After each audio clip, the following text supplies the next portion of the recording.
Hello प्यारे बच्चों, तो आज जो हम चैप्टर कवर करने वाले हैं उसका नाम है I had a Dove.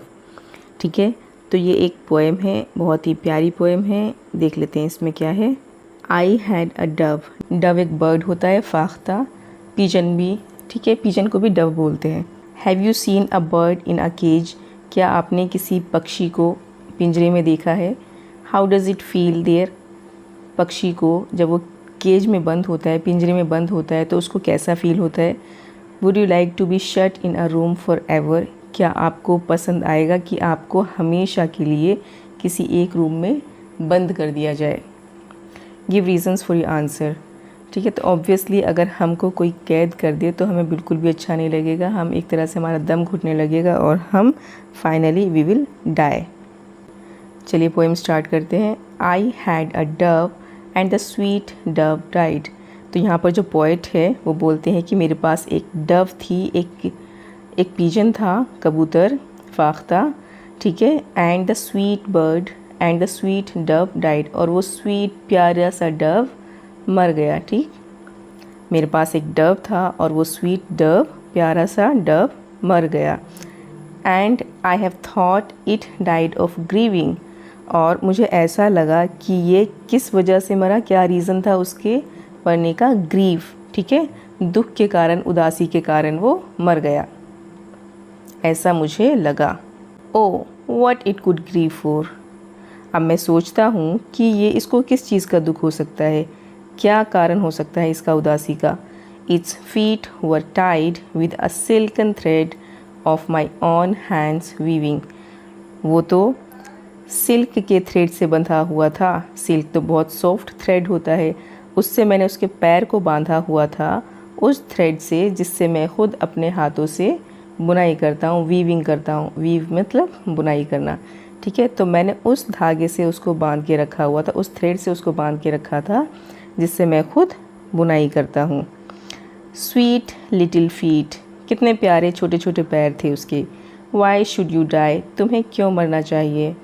Y should you leave me sweet bird why, तुम्हें मुझे क्यों छोड़ना चाहिए प्यारे पक्षी, है ना, तुम मुझे छोड़कर क्यों गए। You lived alone in the forest tree, तुम तो जंगल में, जंगल के जो पेड़ पौधे थे वहाँ पर अकेले रहते थे।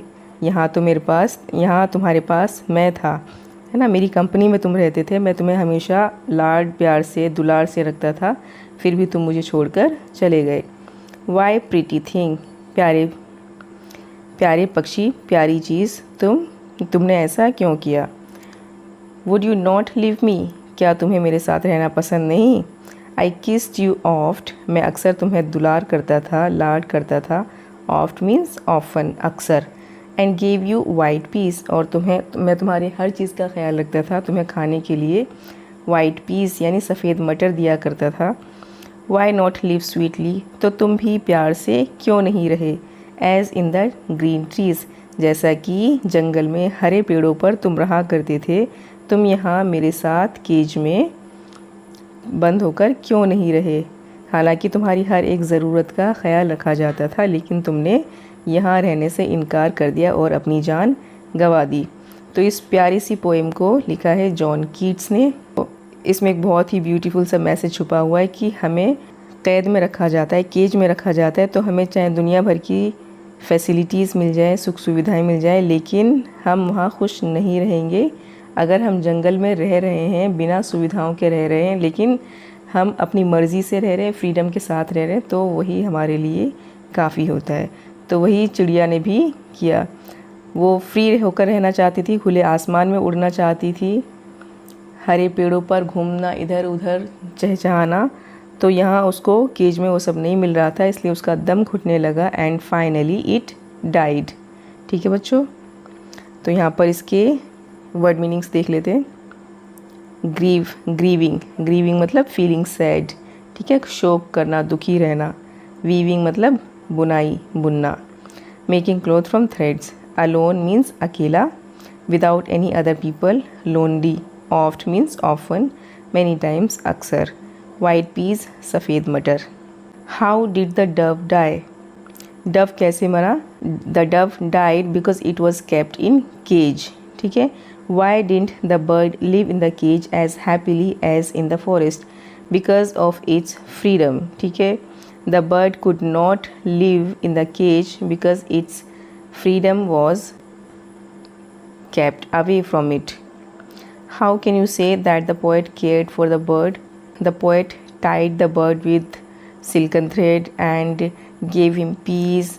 He often kissed it. So these are the things that tell us that the poet cared for the bird. यहाँ पर true false करना है. The dove was given green peas to eat. No, white peas दिया गया था उसको. The dove lived in the forest tree. नहीं, उसको केज में रखा गया था, ये भी false हो जाएगा. The dove was unhappy. Yes, it was unhappy. टिक करना है. Who had woven the thread in the poem?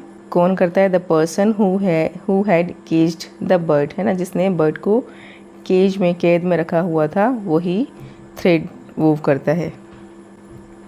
The person who had caged the dove felt that the dove had no reason to grieve because, उसको लगता था कि the dove was being taken care of. The dove was set free from her cage.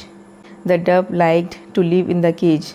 उसको लग रहा था कि the dove was being taken care of. ठीक है, उसको लग रहा था कि वहाँ पर उसका अच्छे से ख्याल रखा जा रहा है. चलिए बच्चों, ये इसके क्वेश्चंस हो गए. बाकी इसके जो लॉन्ग क्वेश्चंस हैं उसको हम नेक्स्ट वीडियो में करेंगे. Thank you for watching.